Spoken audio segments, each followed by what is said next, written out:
দেবিশির ছাড়া জলে প্লাবন পরিস্থিতি হুগলির খানাকুলে। নতুন করে জল ঢুকেছে একাধিক গ্রাম পঞ্চায়েত এলাকায়। ইতিমধ্যেই খানাকুলের 20টির বেশি পঞ্চায়েত এলাকা প্লাবিত হয়েছে। ভাসছে মারোখানা, পানশিউলি, জগৎপুর, রাজহাটি 1-2, পলাশপাই 1-2, ধান্যঘড়ি, শাবল সিংহপুর সহ একাধিক পঞ্চায়েত এলাকা। জল ঢুকেছে একাধিক স্কুলে। বেশ কয়েকটি পঞ্চায়েত জলে ডুবছে। জল উঠতে শুরু করেছে খানাকুল হাসপাতালেও। বন্ধ হয়েছে একাধিক রাস্তায় যোগাযোগ। অনেকেই বাড়ি ছেড়ে আশ্রয় নিয়েছেন ত্রাণ শিবিরে, আবার অনেকে জলবন্দী হয়ে পড়েছে। অপরদিকে আরামবাগের দক্ষিণ নারায়ণপুর গ্রামীণ হাসপাতালেও জল ঢুকতে শুরু করেছে। হাসপাতাল চত্বরে কোমর সমান জল। ক্ষতিগ্রস্ত হয়ে পড়েছে ওষুধ সহ চিকিৎসার সরঞ্জাম। দাদা, এখন কি পরিস্থিতি? খানাকুলের যা পরিস্থিতি, কোনো জায়গা নেই যেখানে হচ্ছে জল পৌঁছায়নি বা জল ডুবে নেই। এই পরিস্থিতিতেও প্রশাসন প্লাস আমরা কাঁধে কাঁধ মিলিয়ে আমাদের কর্মীরা যারা রয়েছে তারা সকলে মিলে, আপনারা দেখেছেন কল্যাণপুরে ত্রাণ শিবির করেছি, তার সঙ্গেও কাঁধে কাঁধ মিলিয়ে প্রত্যেকের পাশে দাঁড়ানোর চেষ্টা করছি। জল তো বেড়েই চলেছে, জল কমানোর কোনো নাম নেয়নি। যতটা পারছি বা করছি তাতেও সামাল দিতে পারছি না। আমরা চেষ্টা করছি। দিদি আমাদেরকে বলেছেন যে মানুষের পাশে থাকতে তিরপল, শুকনো খাবার, চিড়ে, যাবতীয় জিনিস আমরা প্রত্যেকে বাড়ির পৌঁছে দিচ্ছি। কারো শরীর খারাপ হলে তাকে নিয়ে এসে হসপিটালে নিয়ে আসছি, ডাক্তার দেখানোর ব্যবস্থা করছি এবং খাবার দাবারের কোনো খামতি নেই। দিদির পক্ষ থেকে সমস্ত খাবারের সরবরাহ রয়েছে। যদি কারোর কোনো অসুবিধা হয় 9733692591 এই নাম্বারে কল করবেন। আমাদের কল্যাণপুরে ত্রাণ শিবির আছে, পর্যাপ্ত পরিমাণে খাবারের ব্যবস্থা আছে। এবারে সমস্যা দেখা দিচ্ছে যে এই যে পরিস্থিতি, এই পরিস্থিতিতে কিন্তু সকলে ফোনের সঙ্গে যোগাযোগ করতে পারছে না। তাদের জন্য কি ব্যবস্থা করছেন? যারা ফোনের সঙ্গে যোগাযোগ করতে পারছেন না, কোনোভাবে তো আমাদেরকে খবরটা পাঠাতে হবে। খবরটা আমরা তাদের কাছে ত্রাণ পৌঁছে দেওয়ার ব্যবস্থা করছি। আমরা নৌকা ভাড়া করেছি, আমাদের বোট আছে পুকুরে, সেইখানে খাবার রান্না হচ্ছে। যেখানে মানুষ বাড়ির ছাদে আছে সেগুলোই আমরা খাবার পৌঁছে দেওয়ার চেষ্টা করছি। আর মানুষজনকে বলছি যখন জল পেরিয়ে আসবেন ঝোপঝাড়টা একটু এড়িয়ে আসবেন, কারণ সাপের উপদ্রব প্রচুর বেড়েছে। হসপিটালে একটু আগে সাপের কাটা রোগী এসেছিল, ঠিক আছে? সেই জন্য মানুষগুলো সচেতন থাকুন, সুস্থ থাকুন এবং সঠিকভাবে সিদ্ধান্ত নিন। জলটা দেখা যাচ্ছে হসপিটালের সামনে আপনারা দেখছেন জল, আবার পেট্রোল পাম্পে জল, থানার সামনে জল, খানাকুল ব্লকে জল এমন কোনো জায়গা নেই যে বাকি নেই। আপনার নাম? আমার নাম শেখ শহীদুল, খানাকুল 1 অঞ্চলের যুব সহসভাপতি, পঞ্চায়েত মেম্বার।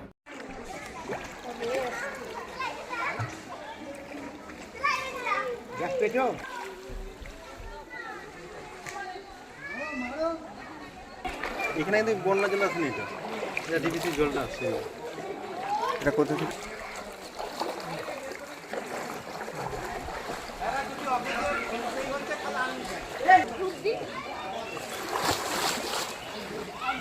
মানে ঠাকুরানীচক অঞ্চলে প্রায় পুরোটাই মানে জলের মধ্যে। মাইনান, ধান্যগড়ি, তারপর কাকনান্নি কিছুটা এলাকা, ওই দিকগুলো তো পুরো ভয়াবহ অবস্থা। এর থেকে এখানে যতটা আছে এর থেকে অনেকটাই ওই দিকগুলো বেশি আর কি প্রভাব পড়েছে এই বন্যা। এখানে বাড়িতে জল?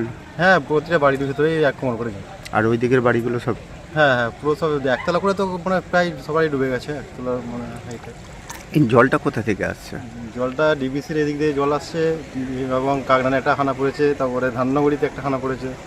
রূপনারায়ণ নদীর দুটোই হানা, রূপনারায়ণ নদীর হানাটা পড়েছে। আপনার নাম দাদা? আমার নাম শেখ সাহাওয়াত।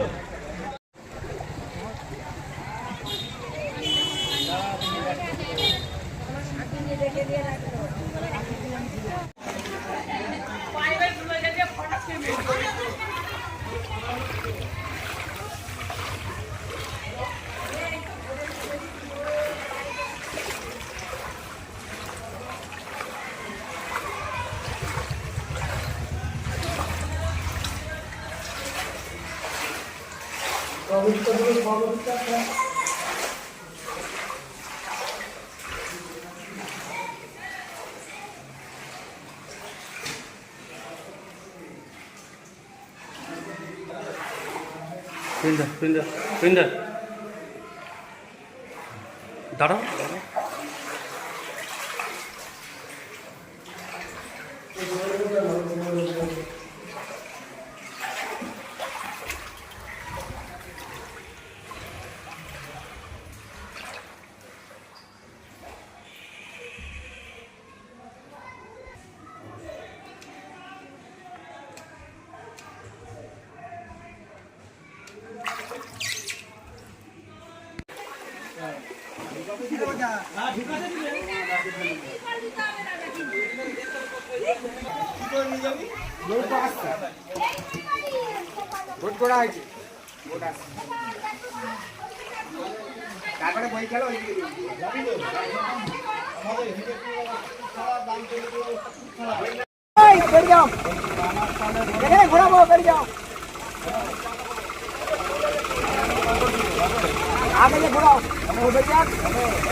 ক্রমশ ভয়ঙ্কর হচ্ছে, এটা বললে হয়।